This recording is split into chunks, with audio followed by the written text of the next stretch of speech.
आप देख रहे हैं द फुलझड़ी और मैं श्रुति।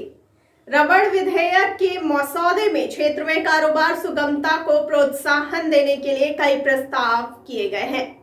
इनमें आवधिक लाइसेंस को एक बारगी पंजीकरण से बदलना, प्राकृतिक रबड़ को रखने के लिए अनुमति की अनिवार्यता को समाप्त करना और निरीक्षण के लिए एक स्पष्ट प्रक्रिया तैयार करना जैसे प्रस्ताव शामिल हैं।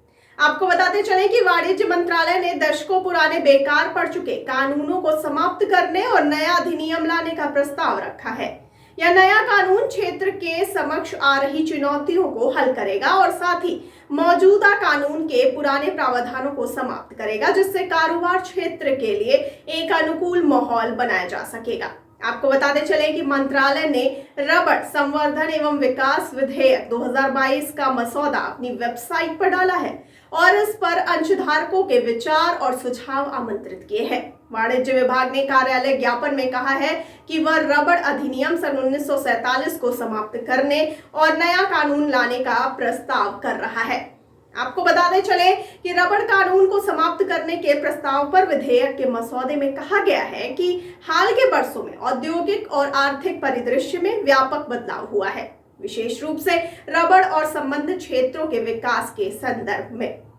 आपको बता दें कि रबड़ संवर्धन एवं विकास विधेयक के मसौदे में कहा गया है, ऐसे में यह जरूरी हो गया है कि पुराने पड़ चुके प्रावधानों को समाप्त किया जाए और कामकाज के लिए अनुकूल माहौल बनाया जाए। साथ ही रबड़ बोर्ड के कामकाज को भी बेहतर किया जाए।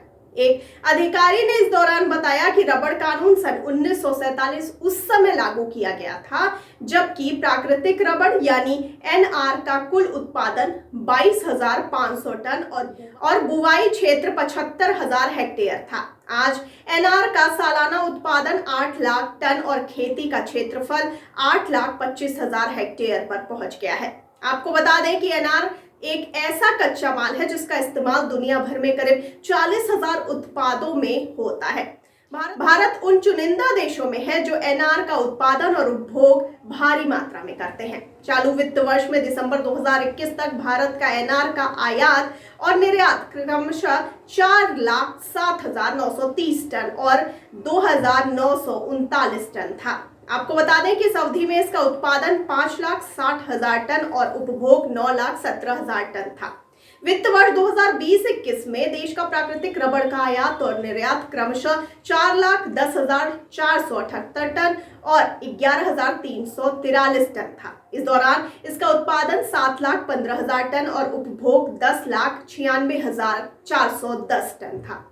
और आइए अब जानते हैं 2022 में रबड़ कारोबार का क्या अनुमान है। आपको बता दें कि कमोडिटी बाजार के जानकारों का कहना है कि छोटी अवधि में कीमतों में तेजी की उम्मीद है। चीन में मांग बढ़ने और सप्लाई कम होने से भाव में बढ़ोतरी की उम्मीद है। हालांकि खराब मौसम का असर रबड़ के उत्पादन पर पड़ सकता है, जिसके चलते 2022 में उत्पादन कम होने की आशंका है। सेंट्रल साउथ केरल में जल्द पतझड़ आने की आशंका है। रबड़ का उत्पादन जल्द पतझड़ से कम होगा। जनवरी 2022 में इंपोर्ट की उम्मीद थी। लूनर न्यू ईयर के लिए इंपोर्ट ज्यादा होगा।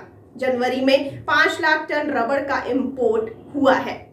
और आइए अब जानते हैं कैसा रहा 2021। आपको बता दें कि साल 2021 के अब तक के सफर पर अगर नजर डालें तो अक्टूबर से नवंबर रबड़ सेक्टर के लिए बुरा रहा है। खराब मौसम, बारिश से उत्पादन कम रहा है। बेमौसम बारिश के कारण टैपिंग कम हुई है। वहीं सप्लाई कम होने से कीमतों में तेजी आई है। दिसंबर से जनवरी में अच्छी टैपिंग की उम्मीद है।